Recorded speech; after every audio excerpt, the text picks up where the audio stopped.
Hey, welcome to Coco's Corner. I am the huge one, Dave Koco from Kocosports.com or KOCOsports.net. It takes you to where the world comes to kick ass, your home for combat sports, and above all, where it's okay to be a passionate fan.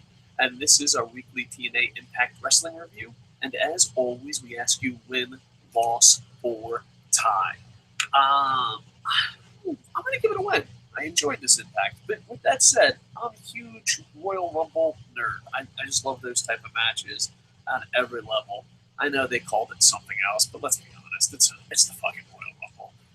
But I really enjoyed it. I love that it built up to a number one contenders match. I enjoyed this Impact. I really did. All right, so down below, win, loss, or tie. Once again, weekly Impact Wrestling Review apology brought to you by Real Life Gets in the Way of Online Stuff. I'm sorry the Impact shows are late. It's just on Saturdays I do a lot of volunteer work. Dun, dun, dun, dun, buy my pink T-shirt. And Impact suffer. My Impact reviews suffer because of that. And I usually around a bunch of kids, so on Impact I'm all sick and but I'll do the best I can. All right, let's rock and roll, shall we? Before we break this down, we did a pay-per-view profits and pay-per-view preview of Fastlane, so make sure to check that out. Also, I'd like to give a plug out. He does wrestling reviews. He does Impact, Main Event, all of them. And when you first start on YouTube, well, anytime on YouTube's hard, but when you first start on YouTube, it's really hard to build an audience. So go out there, check him out. He's from the UK, LK Wrestling. He's part of the Internet Infantry. Go out there, so check him out, and also, if you like what he's delivering, if you like that he's delivering, just subscribe and check it out. Just starting on YouTube in the beginning is very hard. Not that we're very far, but we're like if Philip DeFranco is level 1, we're probably at level 2. I mean, or if he's at the highest level, if he's at level 100, we're at level 2. So hopefully we can help LK Wrestling get to level 2. But he tries to do as many recaps as we do, and go check it out. New channels are hard to build up on these days. All right, and also, if there is time, within 24 to 48 hours, I'll be doing Stump the Idiot. If not, I will be doing it Wednesday or Tuesday. I don't know. The day after Monday Night Raw. That would be Tuesday. Way to go. I live in Tokyo. That's why that's so tricky. Plus, I'm not very smart. And also, we'll be doing a live review after Fastlane if everything goes right. All right, let's break down TNA Impact Wrestling. That's why I get paid the big bucks. Opening match was Matt Hardy's and the Wolves versus 3 members of the Revolution. I really enjoyed this, and slowly but surely I'm starting to become a Hardy fan. I was a huge Jeff and Matt Hardy. I hate them both. I used to hate them both. But slowly but surely, the older they get, the more I'm like, you know what? Why am I such a player-hating motherfucker? These guys did some pretty good tag team wrestling, and it was great to see the Wolves work as a team, and it was like Matt Hardy was just keeping up with them. There was a lot of great triple team moves. And it was a really quick, entertaining tag team match, even though it was a six-man tag match. I really enjoyed it. Matt Hardy and the Wolves won, but afterwards, all of the Revolution came in and started just beating the living piss out of Hardy and the Wolves. So I enjoyed it. It was kind of interesting to this part, a little bit. Storm orders Abyss to hit the Black Hole Slam on Manic as a punishment for the loss. And I thought they were going to just kick him out and throw him out of the Revolution. But the fact that they dragged his, knocked out body back to the back and he's still part of the team but just got a punishment, I thought added so much character to the Revolution. I actually, the Revolution's really grown on me. I love Storm. I think he's one of the best tag team wrestlers of all time. And not of all time, but definitely of TNA all time. And I just find it to be very entertaining. And the fact that he's taking a lot of these wrestlers, shoot and kayfabe-wise, that can't really make it on their own but are talented, I enjoy where this is going. But yeah, the Revolution carries Manic away after the Black Hole Slam, and I found that to be interesting. Overall, decent opener. And this was over in Europe. I don't know what part of Europe, but it just looks a million times better. Like, when you watched at the Impact Zone or even New York City Ball or the ballroom, it just looked a million times better. It looked like such a big company. The presentation, the lighting, everything. I wish there was a way. Granted, it's easier just to be fucking backstage booker. It's easier to fucking run a company when you don't have, you don't have to actually do it. But I wish there was a way that Dixie Carter could find a way to make the UK. I don't know. I wouldn't leave the UK, New York. Like the problem with Impact is it goes to New York, rowdy crowd, exciting, a little dark, a little dingy, but it gets the job done. Then it goes to the UK, goes to Japan, and they have success in all these places. But then they decide to like expand. I know Impact is starting over, but I wish they can either stay in the UK, New York, and just stay. Like, don't go to other places. Don't go back to Orlando. Orlando, there's just too much entertainment, too much NXT. To wait to get into the building is a pain in the ass. Just stay in one place and build up. If it was me, I would definitely try to get to the UK as much as possible. If not, run from the UK. Tour all over Europe. And, one thing that goes against this is when I say, oh, they should tour all over Europe, because people are like, well, if they're there all the time, it won't be something special. But in America, they're here all the time, and it isn't special. Trust me, Impact going to Orlando is not special in Orlando at all. So hopefully they can figure it out, get the perfect thing. I think Jarrett and Jeremy Borash is like, oh, if I ran a company, now, I would just stay in the UK all the time. Because like even if it was like, I'm trying to think money wise, you can't bring everyone to the UK. Run all your shows out of New York City, then have a pay-per-view in Canada, have all your pay-per-views in UK. Like if you're gonna have 6 pay-per-views, which I don't even know if they're even gonna have pay-per-views right now, they're just doing the pre-recorded pay-per-views. You're gonna have 6 pay-per-views.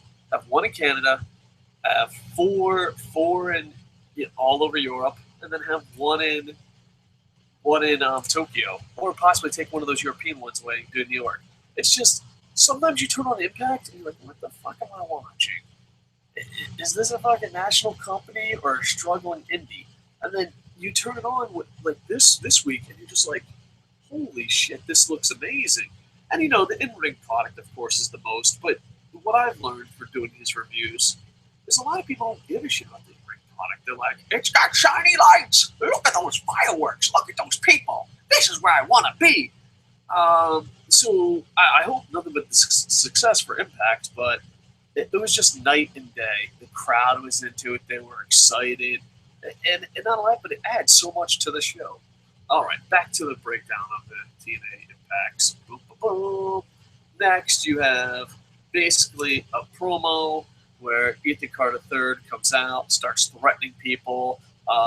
Mr. Anderson comes out, and they bring out Tyrus. Tyrus is tricked, and Rockstar Spud and Magnus attack him from behind. EC3 escapes, of course, with his hair, but Tyrus, not so much. They shave Tyrus's head.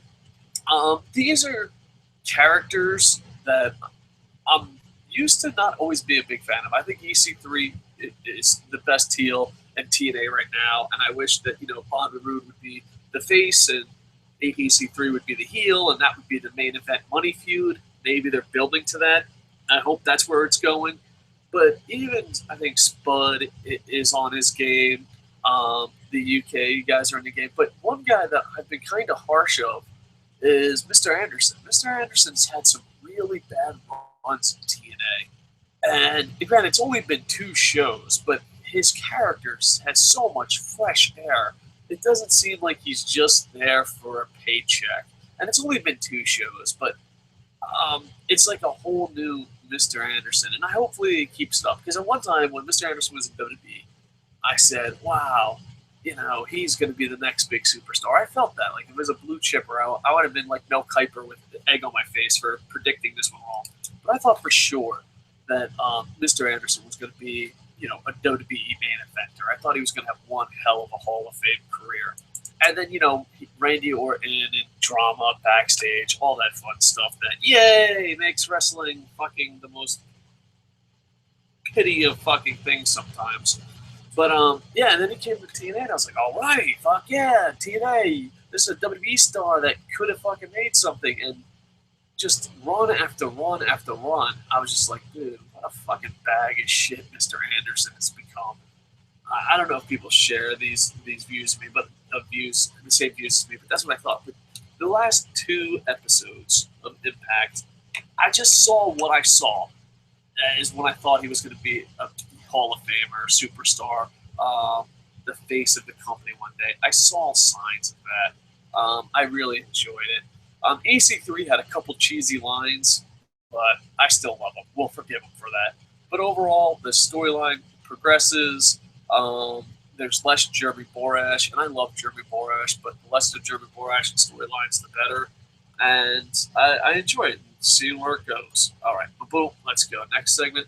You got Al Snow versus Grado. Hashtag whatever the fuck Madonna. Give him his music. How awesome would it be if Madonna let him have the music?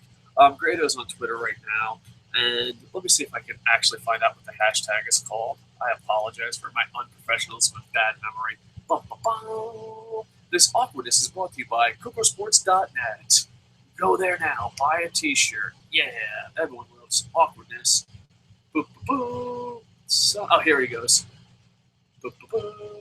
More than 12 members, I'm reading this on Coco Sports, more than 12 members 12 members of Scottish Parliament have backed a motion supporting Grado's hashtag Say Yes Madonna campaign. So yeah, because he has like a prayer. That's what he comes out to.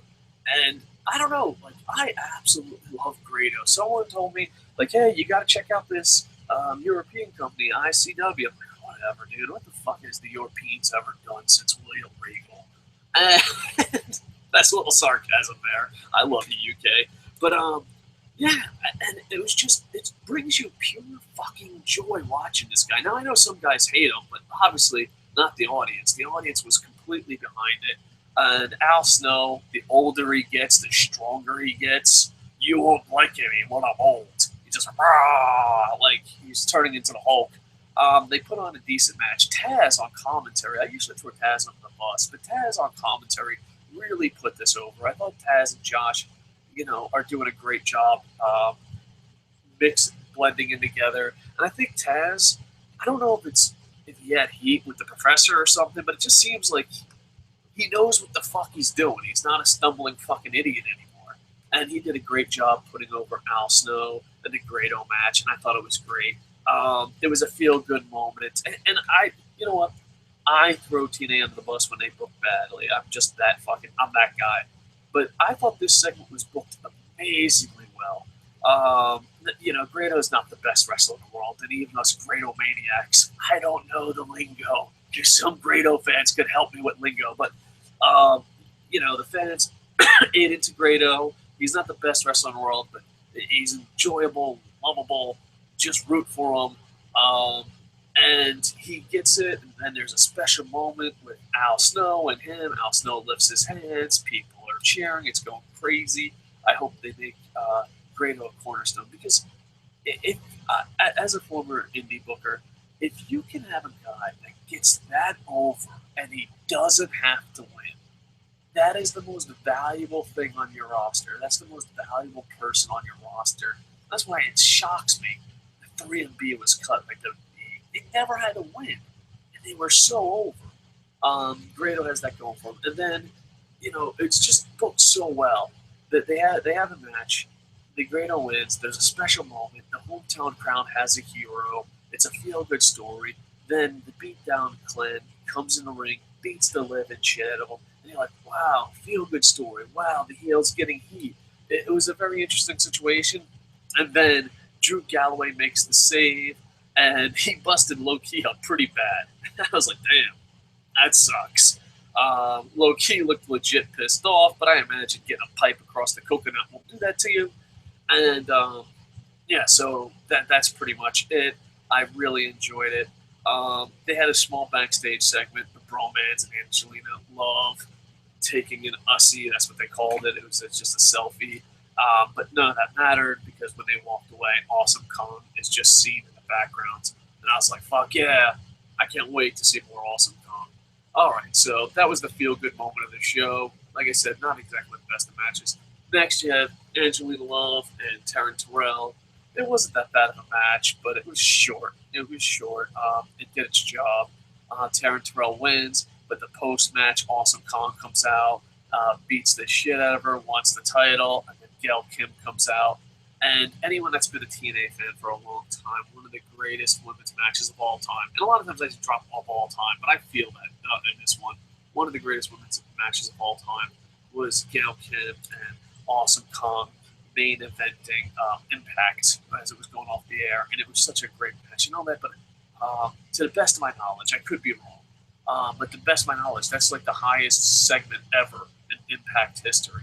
So, ratings-wise. I could be wrong about that, but I've read that somewhere. I'm not confident saying that, but it did really well in the ratings. And I don't know. It's just Awesome Kong, Gail Kim, Taryn Terrell, Angelina Love. This women's division is really getting me excited, and hopefully there'll be some really good matches. And I don't know. I'm a little worried though. I'm a huge Awesome Kong fan, and I'm worried with her time off that she's missed a step or two. But we'll find out once she gets in there with Taryn Terrell, and we find out when she gets in there with Gail Kim. I just can't wait to see the old Awesome Kong return. I'm really excited about that. All right, next. Tommy Dreamer calls out Eric Young. I don't know. I love Tommy Dreamer. I love Eric Young. I love hardcore. Like, it's like something happened. This is one of those things where the IWC are like, no, I don't know what they want. Well, this might be one of those times that those assholes are right. Because if on paper, they should be kind of interesting. I don't know, maybe Tommy Dreamer's too old. Maybe, I don't know what the situation is. But I thought it was a really decent segment. I just wasn't fucking feeling it. The one thing that I was happy about is he went backstage and was like, oh, fuck, not a backstage fucking brawl. I think pro wrestling nowadays, they abuse things too much. They abuse non-title matches. There should be nowhere near as many non-title matches, if no non-title matches at all. They abuse backstage brawls. And what I mean by that is, even in the Monday Night War days, a lot of times backstage brawls led to a commercial. Where it's like, oh, fuck, we got to get the camera out of here. Nowadays, they have backstage brawls and they last for fucking ever. So when Tommy Dreamer's like, I'm going to go back there and find out, I was like, oh, fuck, a backstage brawl. And the reason I don't like backstage brawls is, for me personally, as a fan, it just takes the realism out of it. I want to be in this kayfabe zone. I want to live in your universe. I want to live in your world. I want to believe what I'm watching in your world is real. But when you go and brawl around the arena, it looks fake as fucking shit. It's like, it's not working for me. And another one is that their faces are way too big Superman. We'll talk about that at the main event. But there you go. So Tommy Dreamer calls him out. It's a short, hardcore match. Tommy Dreamer gets busted open pretty damn good. It's enjoyable. It's just, I don't know. I wasn't feeling it. There was a suplex off the top through a table. But at the very end, Eric Young connects with a pile driver to get the win. So, boom. Enjoyable and all that, but one thing that is, it has something that WWE won't do, and that makes it different than WWE. And if you're the number 2 wrestling company in the world, or not, it's not fair, number 2 company wrestling in America, you have to do stuff that's a little different, just to stand out. I mean, Lucha Underground does so much stuff that's different, and it looks completely different than the others. Next, you have a promo. Mickie James returns. She talks about Magnus. Bram comes out. This was one of those. It wasn't bad, and it could have been worse, but it could have been a lot better. It just could have been a lot better. Let me get this straight. He's willing to bust his head. He's willing to bust the back of, his best friend's head with a, cue ball, but he's not willing to slap around a woman. I don't know. It doesn't fucking work out. And then Mickie acts tough, and security gets there. Maybe if security got there a little bit quicker. Overall, it got the job done. It tells the storyline. Bram is supposed to be this crazy guy. Mickie James is supposed to be this loving wife. And all I care about is, I don't know, there's a part of me that, I'm split down the middle.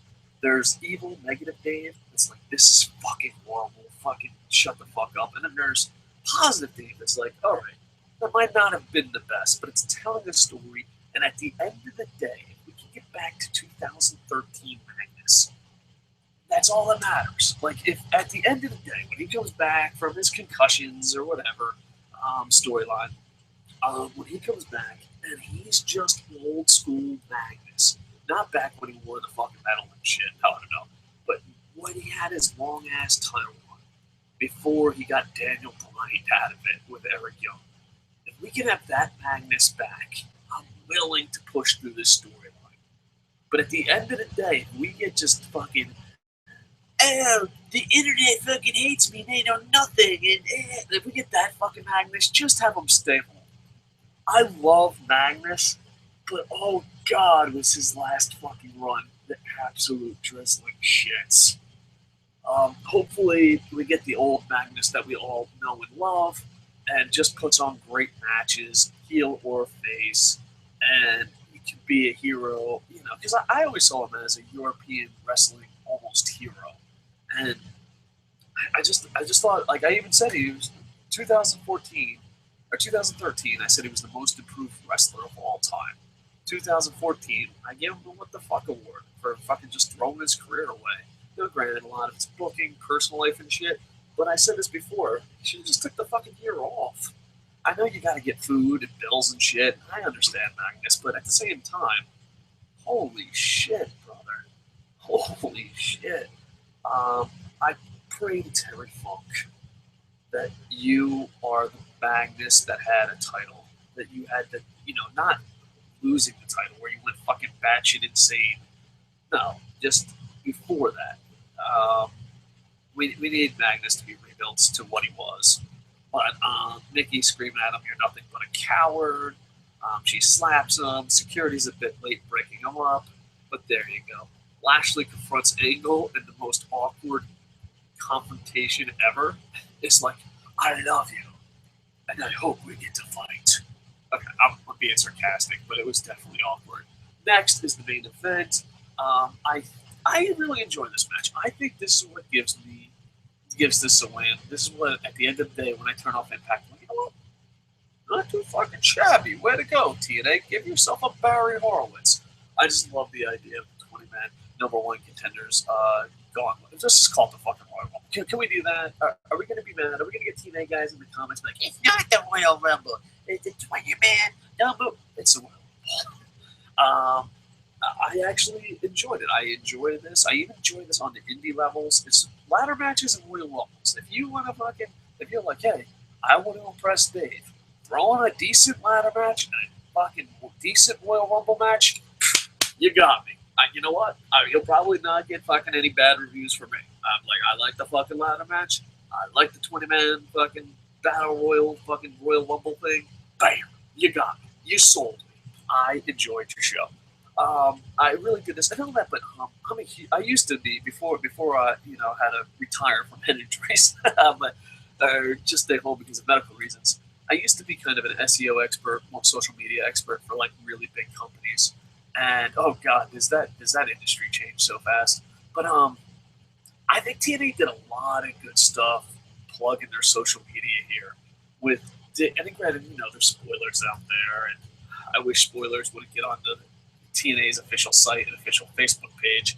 I think like if you want spoilers and you go to a website, I understand. But if you're going to the official website or the official Facebook page or the official Twitter feed, don't be a dick and put spoilers up there.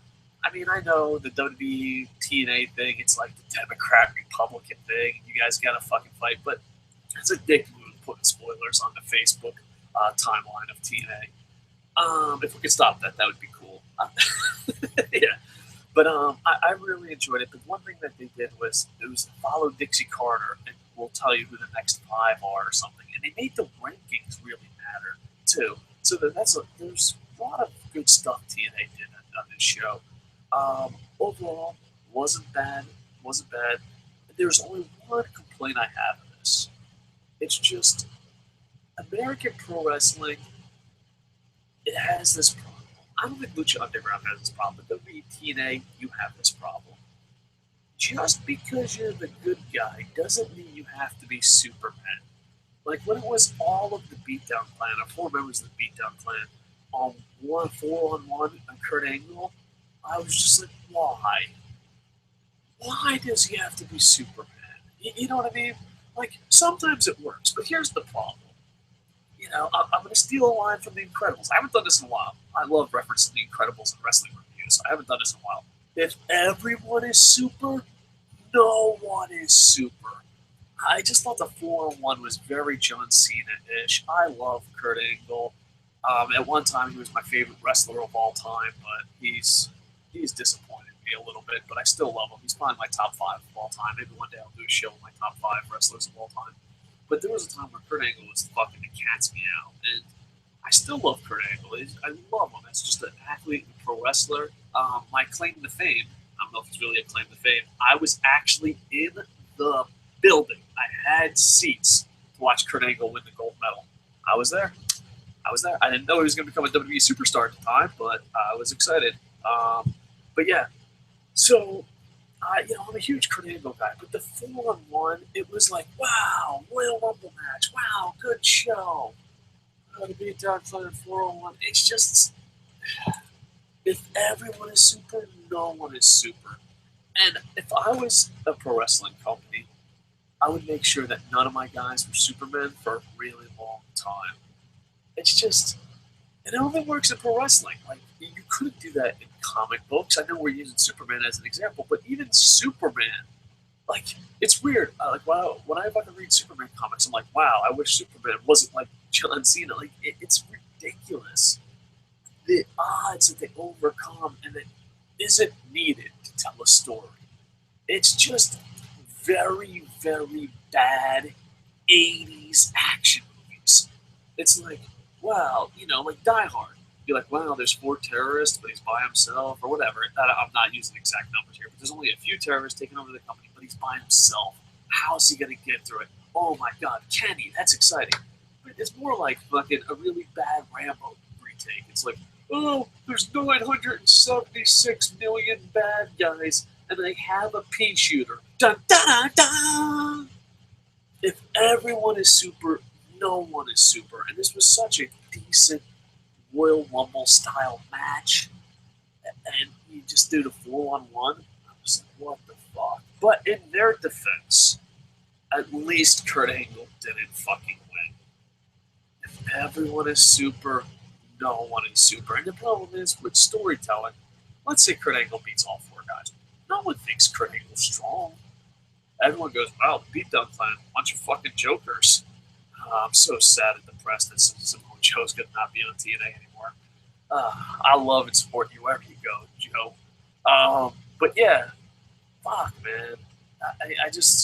It was a really good match, but when it got to 4-on-1, like, not only that, but once they got rid of the 3 and it was MVP and Angle 1-on-1, I was just like, oh, thank baby Terry Funk that this fucking went down like that. I mean, at least Kurt Angle didn't win. But next year you get MVP versus Lashley. It should be somewhat of an interesting matchup. So I thought it was pretty good. I like how they used the rankings. I like how they used social media. I really enjoyed it. But I think everything was a win. There was a couple of nitpicks here, but the 4-on-1, I was just like, are you fucking for real? Is this what we're doing in our fucking lives now? Because the thing is, what if it was just, James Storm and MVP, and it's a 2-on-1, and they're not on the same team, and they trust each other, and then Kurt Angle has to beat those odds. That's an interesting, more intriguing story. Just the Beatdown Clan is at the same level as the Foot Soldiers. They're like, oh, okay, fucking, we're fucking gonna lose 800 fucking times. All right. I don't know. I just think it doesn't hurt. It doesn't help Kurt Angle. It only hurts the Beatdown Clan. And both big-time American companies are really stuck with this. On Monday Night Raw review, we just buried WWE for how they just don't know how to book a face. I mean, find some of your favorite stories and replace it with Kurt Angle or John Cena or a super type guy. And the story's boring as shit. People like Batman. People don't like Superman. Most of the time in storytelling, there's some people that like Superman. And I wonder, do you like that? Do you like when everyone's a Superman? It's like, WWE's the worst too. Like, I'm a heel. I'm so scared. On my face, I can beat 27 guys at once. But overall, I'm focusing way too much on this negative. Overall, I thought it was a very, very good episode of Impact. Not perfect, but I enjoyed it. But like I said, I'm a huge mark for Royal Rumble style matches. All right, let's see if there's any live comments. If not, hashtag say yes, Madonna. All right. Boom, boom, boom, boom. This awkwardness is brought to you by Kocosports.net. Oh, always thank you, YouTube. All right. Boom, boom, boom, boom, boom. How can I see these comments? Come on. I'll pay you $1, YouTube. I'll pay you $1 if you just work. Thank you for the 3 thumbs up. I appreciate it. All right, so here we go. I'm going to read some of these comments. I appreciate it, guys. Lennox Wooderson says, win for the 20-minute gauntlet. Loss for almost everything else. See, I thought there was some good stuff. I mean, let's see. TNA had an opportunity to sign. Oh, yeah, this is going to be good. I agree with this, Lennox Wooderson. TNA had an opportunity to sign Sami Zayn, Daniel Bryan, Roderick Strong, Adam Cole, Steen, the Briscoes, and tons of other talents, and they didn't. Don't forget Okada, Tanahashi had access to all those guys too. Provide access to Kenta. In this one, right now there's certain things I despise about WWE. The thing I despise about WWE, which I almost want to quit watching, is we go through hard times. I'm a Bucks fan. We go through hard times, but when the owner says, "Fuck you, you don't fucking matter," I think it's fucking beyond depressing. And the thing that's depressing with TNA somewhere on the line is when Dixie Carter tweets out, "Oh, where can I get talent besides WWE? There's nowhere else to go but WWE." It fucking blows my mind. It blows my mind that she tweets that. Man, you're an alternative, and you fucking WWE's finding talent all over the fucking place, and you're not. I don't know. It just makes me so fucking angry. They had CM Punk's Mojo, Hulk Hogan, AJ Styles, the Young Bucks, Angle, Jeff Hardy, Mick Foley, and tons of others. Yeah, but Mick Foley, I love Mick Foley. He was just there for fucking sandwiches. Let's be honest. And he didn't increase anyone's stardom or elevate any of them. And I agree. TNA has wasted opportunities with everyone, but EC3 and Christian. No, I would add Bully Ray to that list. I think Angle, Bully Ray, EC3, Christian. I think you could add Bully Ray to that list. I think Bully Ray improved his character and career from it. I thought Christian did a great job, EC3. And Kurt Angle, too. But, if Kurt Angle... and here's the thing about Kurt Angle. There's no middle. It's either Kurt Angle is a fucking piece of shit who puts over everyone, or he defeats everyone in his fucking single bound. If there was just in the middle ground for Kurt Angle, that would help out his career.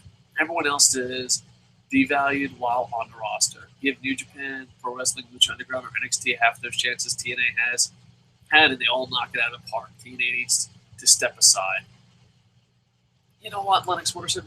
You speak very harsh words, but you back it up. Yeah. You know what it is? I've been watching TNA since day one. I used to do radio, and we used to interview their stars, and we used to have pay-per-view parties at our radio station. So I haven't always been a TNA fan, but I've literally been there from day one. And you know what? It's one of those, what you're saying is absolutely true, but I hope that they learn from those mistakes. Samoa Joe leaving doesn't look that way, not signing Daniels, not signing AJ Styles. It doesn't look good. And the thing that pisses me off is like, oh, we need to save money. Let's fucking hurt the originals. Let's hurt the fucking those guys. Oh, but Jeff Hardy fucking wants a gold jet to fucking store cocaine in. Sure. I'm being sarcastic, by the way. That's a joke. Nowadays, with WWE lawyers, you might have to fucking be like, I was being... Anyway, Lennox Wooderson says the top guy should be Magnus. Magnus before he went crazy. 2013 Magnus, yes. Gunner, I can see that a little bit. He needs a little more polish. Rude, without a doubt, Rude. EC3, without a doubt. Aries, I don't know. I don't know. Aries is one of those guys, like, he just broke my fucking heart. I just have no respect for fucking Aries anymore. I'm sorry. To be honest with you, this is gonna give me some healing. I would cut Aries. I would have cut him a long time ago. I would have replaced him with Roderick Strong or something. I think he's an X Division wrestler that we get behind because he represents the style that we love. But at the same time, really, is he really putting his all into these matches? I mean, I can't respect someone that's like, it's my body, my choice. Get the fuck out of here. Get the fuck out of here. I can barely move my left arm from being in the fucking Marine Corps. Do you think I want to root for a fucking guy who's bitching about a fucking six-sided goddamn ring? I understand you can bitch and all that shit, but bitch towards fucking the company. Bitch towards do whatever. Bitching needs to go up. Bitching towards the fans, it's like, what the fuck? Fuck you. Fucking piece of shit. I don't know. I just fell out of love with Aries. I would actually cut him. Bobby Lashley, yeah, I think Bobby Lashley does a good job at hiding his weaknesses and also brings in a demographic or a marketing style that other wrestlers cannot. But instead, the shows with Angle and close with MVP. Man, that's tough. I don't know. Angle and MVP, I think I would still put him up there in top tier. Just don't make him super. Make everyone fucking there has to be guys at certain levels. A 4-on-1 is fucking ridiculous. Dean hasn't learned from their mistakes. I don't know. I want to be that romantic. I want to be that romantic guy who says, give it time. I hate people that say give it time. But as of right now, I'm not officially shitting on it. But one spoiler leaked to me, because I try to avoid spoilers, and I think that's when I'm going to go full shit on mode. Right now, from what I know of watching on television, I'm not on shit on mode. But I know a spoiler because I went to TNA's official fucking page and a bunch of fucking WWE fans had to fucking ruin it for me. And I see my shit on moment. Like, I'm like, oh, it's coming. It's coming. But you know what? Maybe the way they booked it will make it seem special. But as of right now, knowing a spoiler, thank you, WWE fucking douche nozzles, TNA haters. Knowing that spoiler is like, oh, there's a monster at the end of the book. But I'm not there yet. I'm just reviewing this show. I'm not reviewing the monster at the end of the book. But who knows? The monster might be a pleasant surprise. Lennox Wooderson also goes on. In hindsight, if EC3 isn't fighting Brood at Bound for Glory for the World Championship, can you say that they took the wrong course? Soon they split up EC3 from Spud. I feel there has been devalued ever since. Yeah. I don't know. I don't want to answer this, Lennox Wooderson, in this review.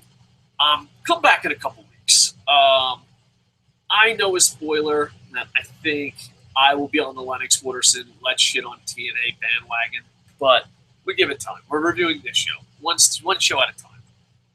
Malik Douglas, thought TNA was pretty decent. I enjoyed the 20-minute gauntlet, and this is coming from someone that hates the entire concept and booking of battle royals. I'm not a big fan of battle royals, but I like the Royal Rumble. Like, it just battle royals, because too many fucking people. When it's a battle royal, too many people fucking mail it in.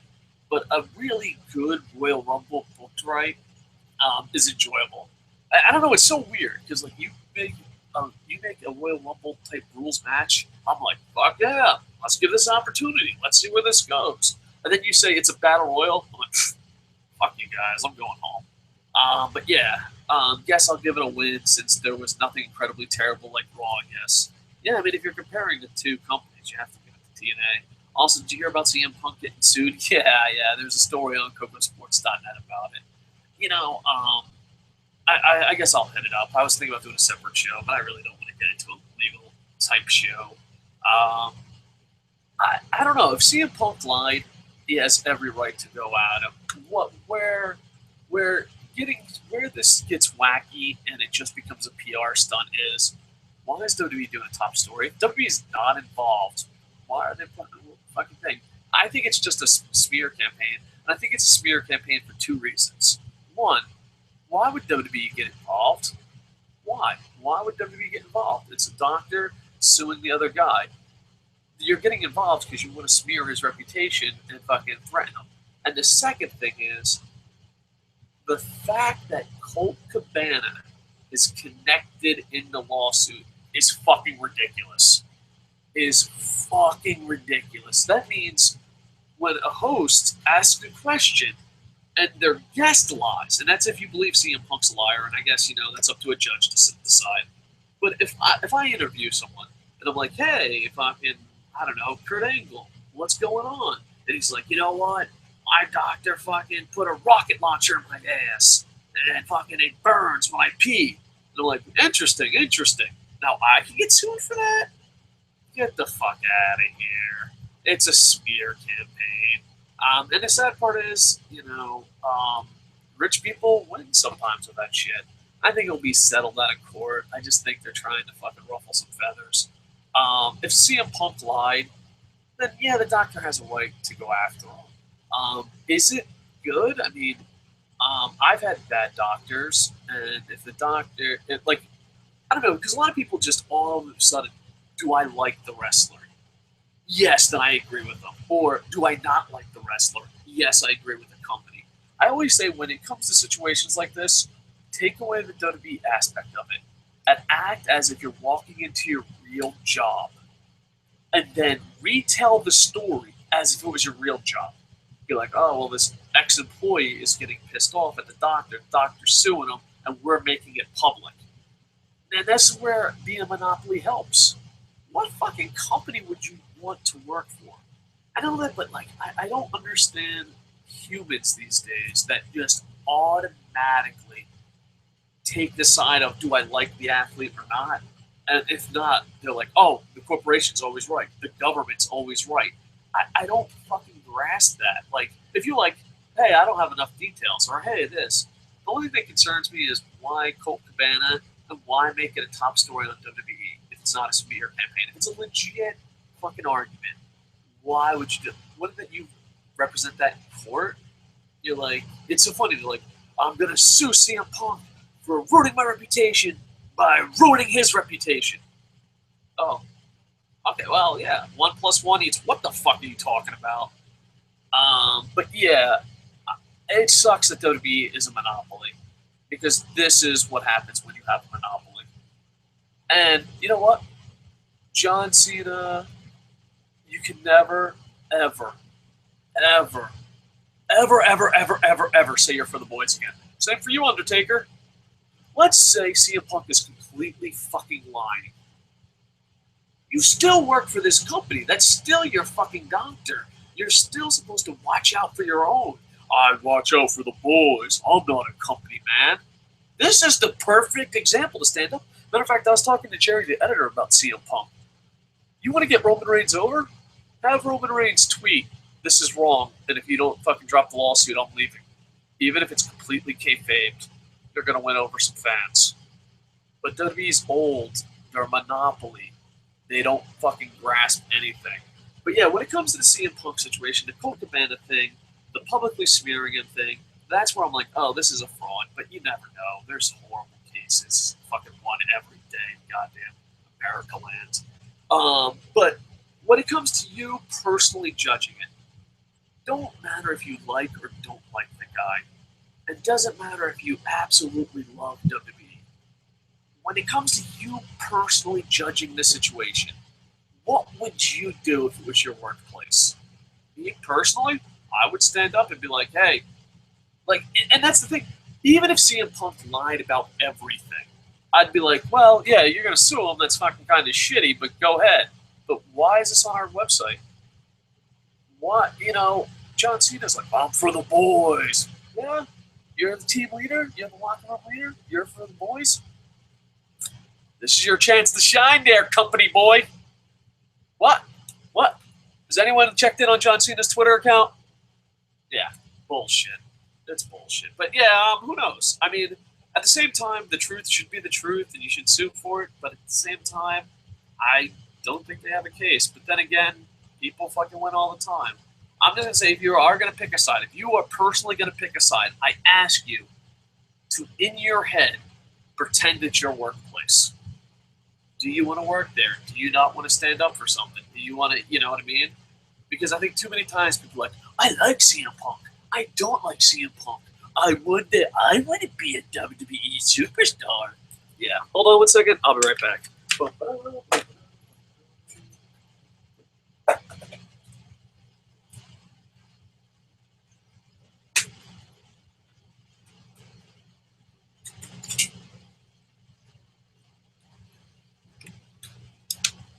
Alright, I'm back. Sorry about that. Some freaking crazy person outside my door knocking. Alright, let's get a couple of comments out of the way and then we'll freaking wrap this up. Alright, who has improved more, Magnus or The Miz? That's tough. That is really tough. I think they're the perfect examples. I'm going to say The Miz. Because even though Magnus had a crazy star, I was there for his first match at TNA. Oh, God, is that horrible. The Miz. The Miz wasn't even allowed in the locker room. He was shit on. He basically had a Marine Corps catchphrase as someone that's not even in the Marine Corps. Yeah, The Miz, you know, it probably had the most improved. Because even Magnus was a good indie wrestler. He just had a real shitty beginning in TNA. So yeah, if you said who's the most improved of all time, I have to give it to The Miz. But Magnus is probably better than The Miz in the ring.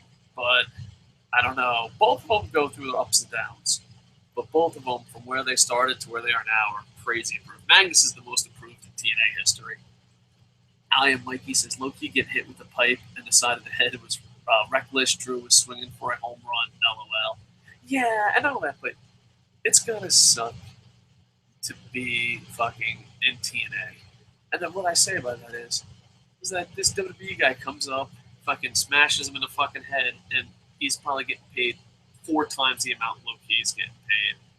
It's not a really good workplace.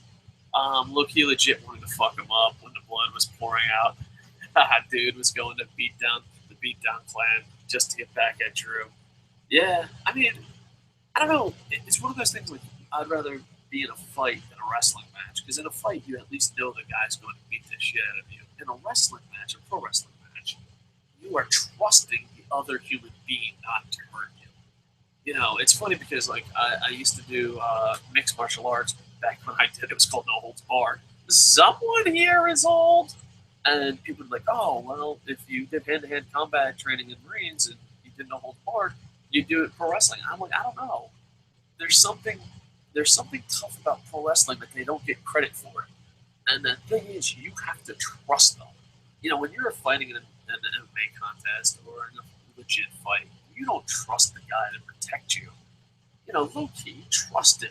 He trusted Drew. Then Drew bashed him in the fucking head with a goddamn pipe. Kind of bullshit, if you ask me.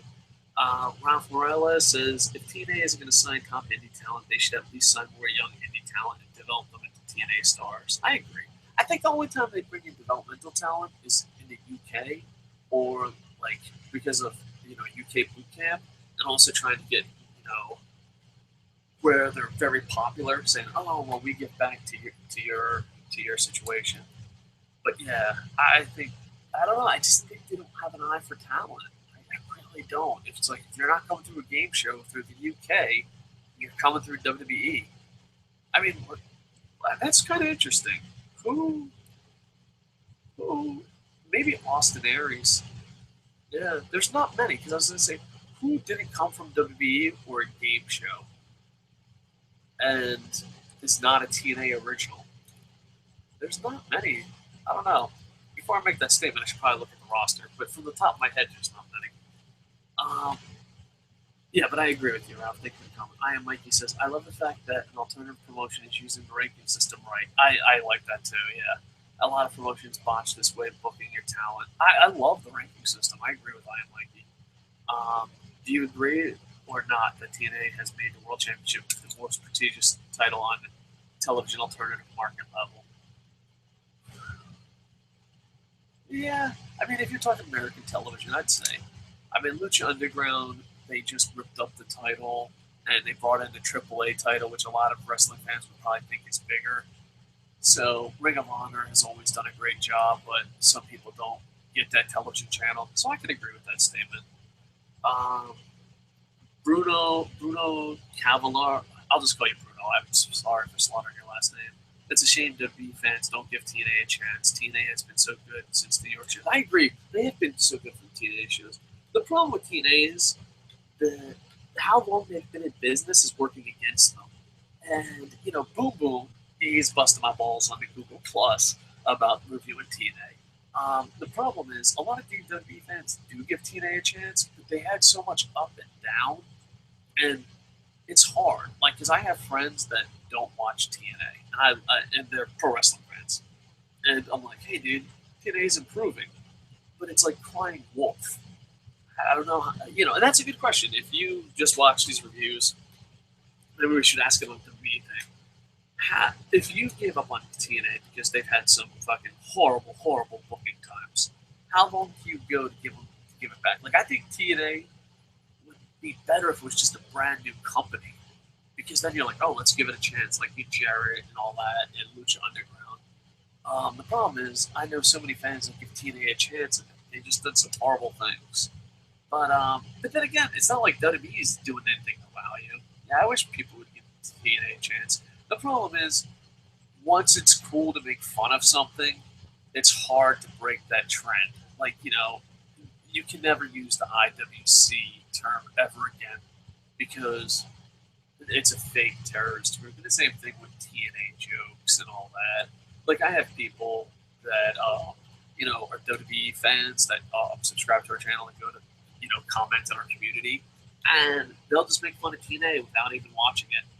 And it's a hard spot. It's a hard spot to, win someone's trust, and how many good shows do you have to do to win their trust back? Because Boo Boo, he's one of the original co-hosts on this YouTube channel. Yeah, he just gave up. He's like, I'm not going back. I'm like, it's good. He's like, I fell for this trick too many times. So I don't know. It's a very big problem that TNA has to solve. But hopefully, slowly but surely, they do it. Now, bringing in indie guys, bringing in international talent might get a couple of the smarter WWE fans to give it a chance. Because there's a lot. The problem with TNA is the majority of its fan base is people that hate WWE and are too lazy to get to another alternative. It's very mean to say, but I believe it. But the problem is, if you're a WWE fan, a lot of them are too lazy to even bother looking for an alternative. And if they are willing to look for an alternative, they're like, well, I'll just keep going down the line. Like, oh, New Japan, Dragon Gate, Ring of Honor. So TNA is in a very tight spot, and it'd be very hard. I think bringing in international names and indie names and not messing up the booking, possibly going live, UK, New York, like, there's stuff, but for TNA, it's definitely an uphill battle. I'll be rooting for them, but I understand both sides of this argument. Lennox Witterson, all the guys who were given the opportunity to improve in TNA were former WWE talent. Angle, Bully Ray, Christian, EC3, people from other promotions aren't even going to have to push. Oh, without a doubt. And people bitch about that. People bitch about that a lot. Because there's always a token. There's always a token. Like, remember when Hulk Hogan was running it? Hulk Hogan didn't know anyone on the TNA roster except AJ Styles. Now, they don't know anyone but Austin Aries. It's like, there's always that token guy. They're like, we have all WWE guys and one guy. And even look at the Flyers.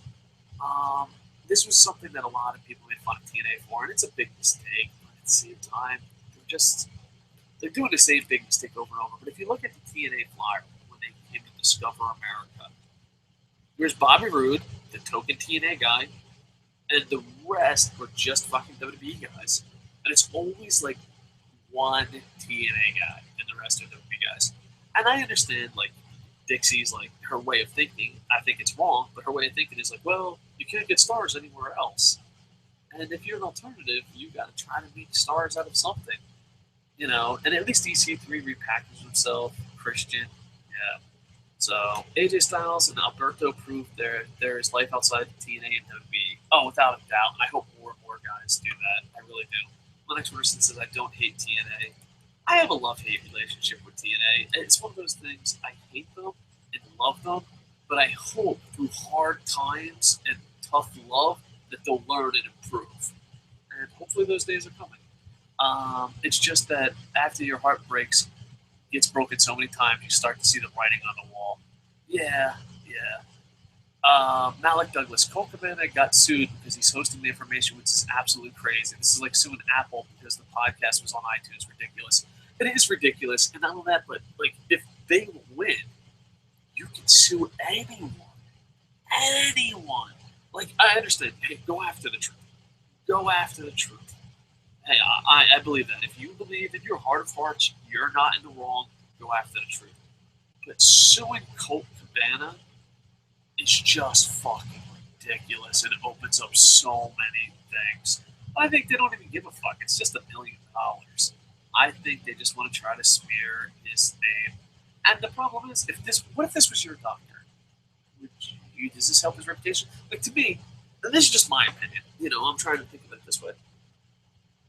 I've been to American doctors where they did not help me heal, and I would be dead right now. If I stayed in America, I would be dead right now.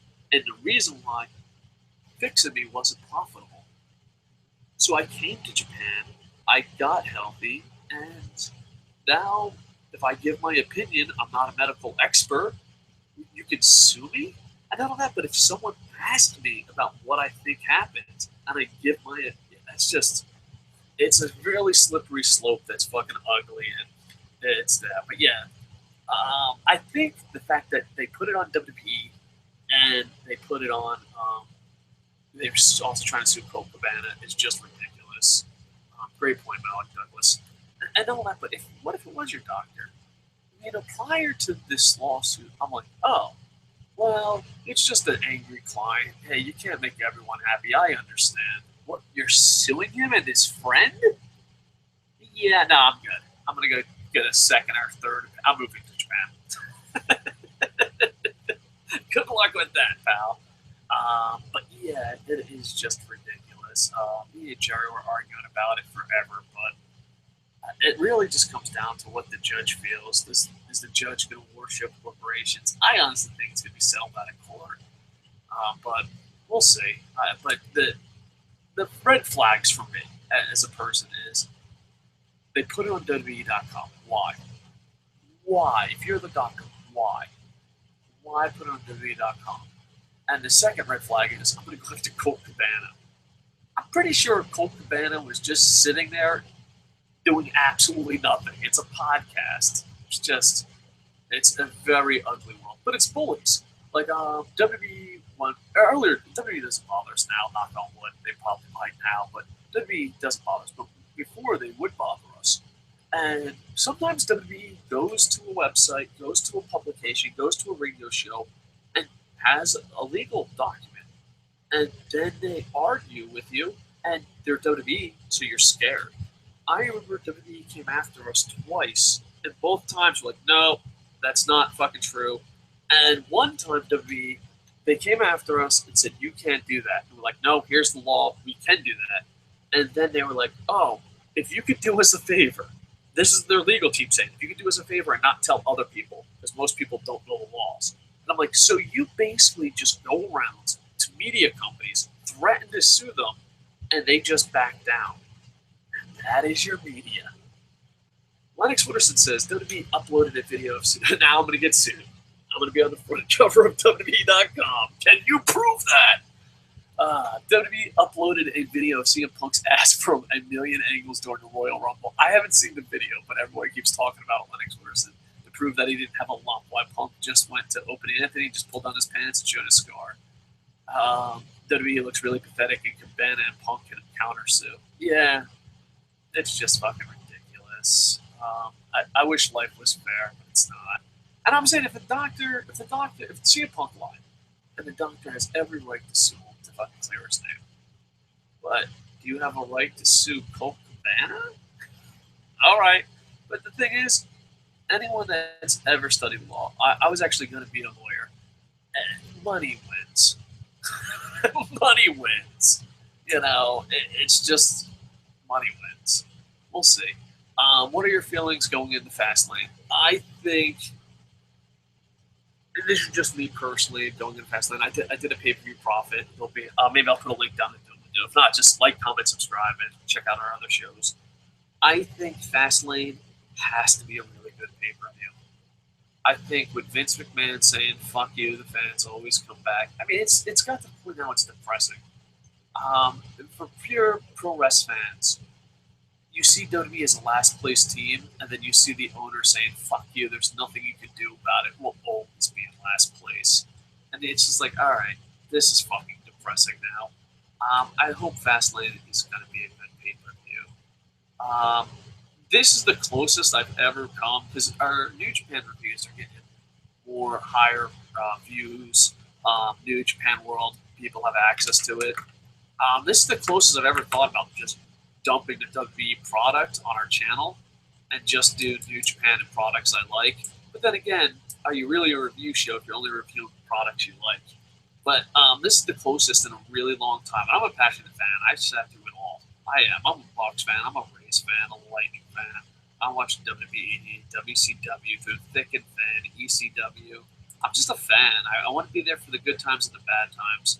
But never during the bad times did someone in a non-kayfabe world say, "You don't fucking matter. What the fuck?"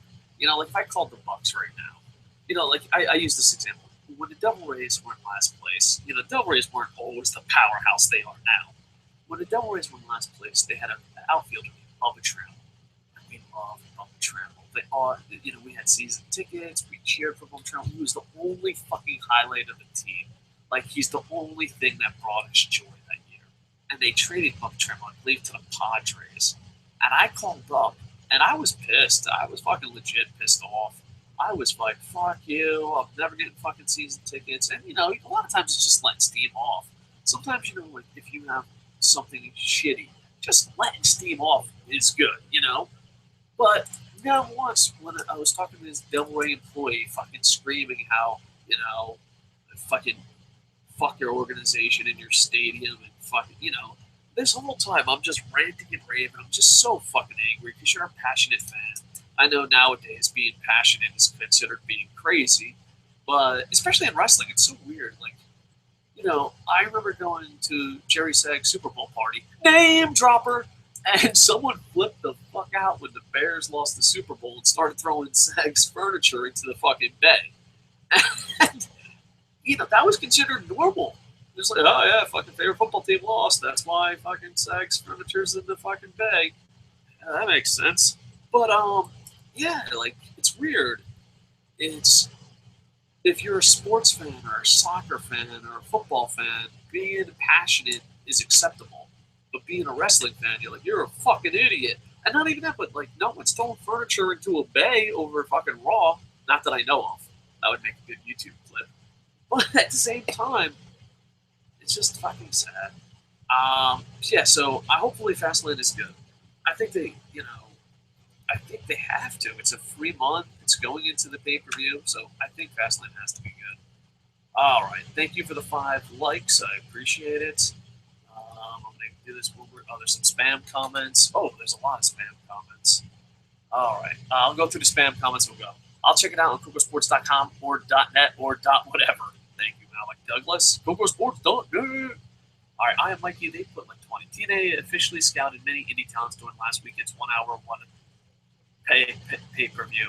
Indie talents were brought in to look for, included Mia Yim, which would be absolutely amazing. I love Mia Yim. I don't talk about her enough for how much I love her. Cherry Bomb, Solo Darlin, Rosa Lotta Love.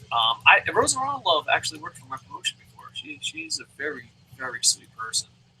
Alex, I'm going to mispronounce that, Su Young. So yeah, he has a list of people here, so that's cool. Oh, John Davis. Oh, Los Bendejos. Los Bendejos are absolutely great people. There's some people that actually worked for me. That's pretty awesome. Hey, go Kocosports guys. But yeah, so yeah, there's some pretty cool people. All right, so that's a nice list. So hopefully they do it. Not only, but a lot of times TNA sometimes is like, oh, you want indie guys? We signed indie guys. Are you now happy? They're like, no, what are you going to do with the indie guys? Well, we're going to cut them in 2 weeks. Are you not happy? Jeff Jarrett is preparing to make Global Force Wrestling announcements next month during WrestleMania week. The same time he announced GFW last year, where it is that announcement will be doing GFW talents and live events. There has also been discussion of doing the live pay-per-view New Japan this spring. I hope so. That would be awesome. I'm rooting for it. A lot of people, the problem is WWE is so good at fucking convincing people. A lot of people, like, if you're not WWE, it's not worth it. But there's so many small feds that make a good living. You don't have to be number one. You know, it's so funny. It's like, I want an alternative. It's not WWE. Okay. Do you really want to? A lot of speculation around town that Samoa Joe will make a return to Ring of Honor or Japan. Now that he's gone from TNA. There's also talks about him going to NXT. I think Triple H wants him in NXT and Vince doesn't. So I would rather have him go back and forth between Ring of Honor and Japan. But that's just me. That would be awesome. I'm praying to Terry Funk. A Samoa Joe versus Ishii match would be amazing. There was also a rumor going that Joe may pop up at Tommy Dreamer's House of Hardcore. And that's possible. See, that's the thing. They can work for all these companies if he doesn't go to NXT. I hope he doesn't. WWE has way worse storylines than TNA Impact. I agree. I'm going to have to shorten these a lot up. I love you, I am Mikey, but I got to go. I am Mikey says, it is very sad that pro wrestling industry doesn't have a worldwide union for the health. And they tried. Jesse Ventura tried. A bunch of people tried. But, yeah. And the problem is wrestlers don't give a shit. You know, they want to be, we're boys, we're brothers. Dude, it's just sad. I talk about this with some of my indie promoting friends. Dude, you'd be surprised what people will do for $20 fucking in the pro wrestling business and for a title. I've been offered to sleep with people's wives when the paydays were $20 to $40 to be a champion in front of 300 people. It's a sad fucking world. It's just very scummy. What are your thoughts on Matt Hardy talking about his video blog? Thoughts from Throne 7 inspired me by the recent lawsuit filings against WWE, asking that talents who choose to be in business to hold themselves accountable for the choices they make by getting into the business. That's a whole nother topic on its own. It's very interesting. I just find it weird that how many people are not corporations but flock to defend corporations. I find that to be the weirdest thing about the human race right now. Like, I understand, like, hey, being a company man, but just, these motherfuckers just defending it, even in the company. I don't get it. I mean, right is right. The thing I feel is holding TNA is that the thing I feel that is holding TNA is that during the times TNA was hot, they had top indie talent in and out of the promotion on each episode, to the point you would almost wonder who was going to show up next. Yeah, that was especially during the $10 pay-per-view days. That was the best feeling in the world. And ECW did that in its prime. I don't know if you ever watched ECW, but they always had a shock who's going to come up next. I know Jim Cornette doesn't like it, but it was kind of interesting. And it's a big gig you open, because when I promoted, we didn't have anyone with star quality. And then one time we had Dustin Rhodes on Mask in the ring. And it was a little local company that never had anyone but local wrestlers. And once you break the reality of, oh, you can bring in outside talent, it's a big step, and people lose their minds. The philosophy and how that promotion has changed a lot, and that is heavily on the people control of marketing creative that John Dude out of talent relations. I feel he only wants more WWE contract talent or lower end indie talent using Vinnie Mac logic, thinking he can make the stars. TNA Impact needs to embrace the alternative instead of, yeah, I agree. I honestly think they should work with Lucha Underground. I think they should work with all these other ones. All right, so here we go. Let's see. The worst. This is from Bruno. Bruno, thank you for the comments. I appreciate it. I don't know if you've ever left comments before, but I appreciate you being part of our community. Hopefully you can leave comments for future videos. The worst about the lawsuit is the amount of money the doctors demanded. $1 million? Are you fucking kidding me? Yeah, and that's the thing, too. Like, a lot of people hate Jesse Ventura because of that situation. I don't want to get into it too much. Just because being former military and fucking, I don't want to talk about the Jesse Ventura thing, but even Jesse Ventura, he didn't have a money amount. The judge decided that money amount. Like, the jury decides that money amount and all that. The fact that he's like, I want $1 million. Yeah, you're right. It feels kind of weird. And the funny thing is, I think, let's say CM Punk is lying and everything is absolutely true. Still, the Colt Cabana thing is absolutely weird. But the fact that saying $1 million, you might be fucking yourself, because $1 million sounds good if it's a smear campaign. But you never know. Like if you go up there and explain to yourself how much profits you lost, all that, the jury and the judge might award you so much more.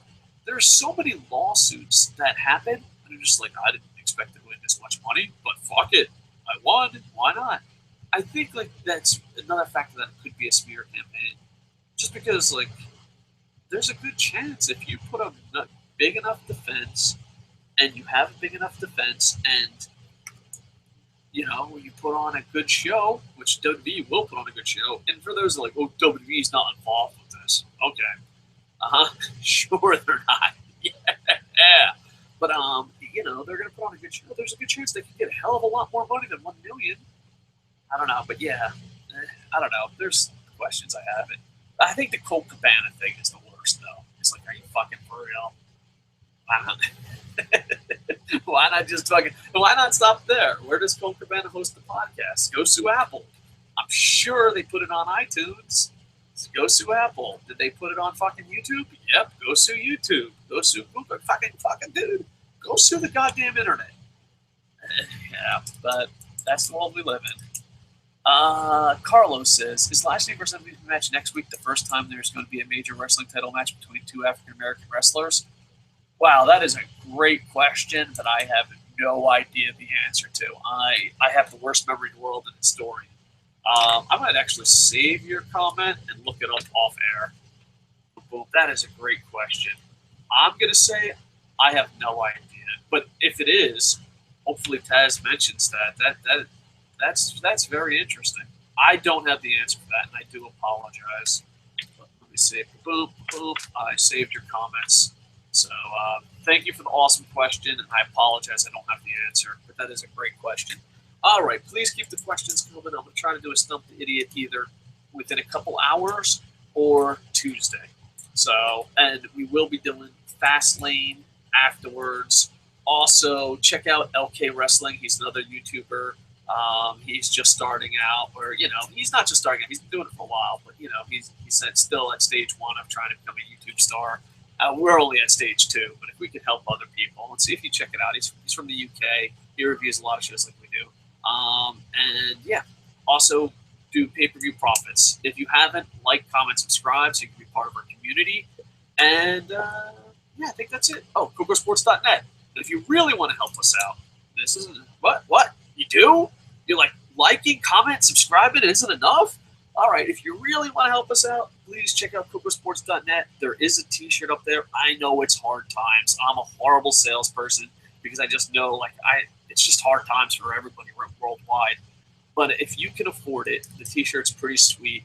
And if you do buy a shirt from us, we can't give much because we're poor, but we will try to do a Stump the Idiot where we just answer your 5 questions in video format. Joshua Green bought a shirt. He took a picture, sent it in with 5 questions, and he will have his own special Stump the Idiot in a couple hours or by the end of the week, depending on real life getting in the way. So, like, comment, subscribe, check out Kocosports.net. If you have money and you want to support, go buy a T-shirt. I'm going to be making the content no matter what. I'm not be like, well, I need so many people to throw in money into my hat. No. I love doing this, so it's going to happen no matter what. I wonder if anyone else is this horrible at sales. Anyway, also, if you want, in the comments, win, loss, and tie. All right, that's it. Now I'm officially repeating. So one more time, like, comment, subscribe, go to Kocosports.net. Thank you for the live comments. Thank you for the likes. And with that, I am over.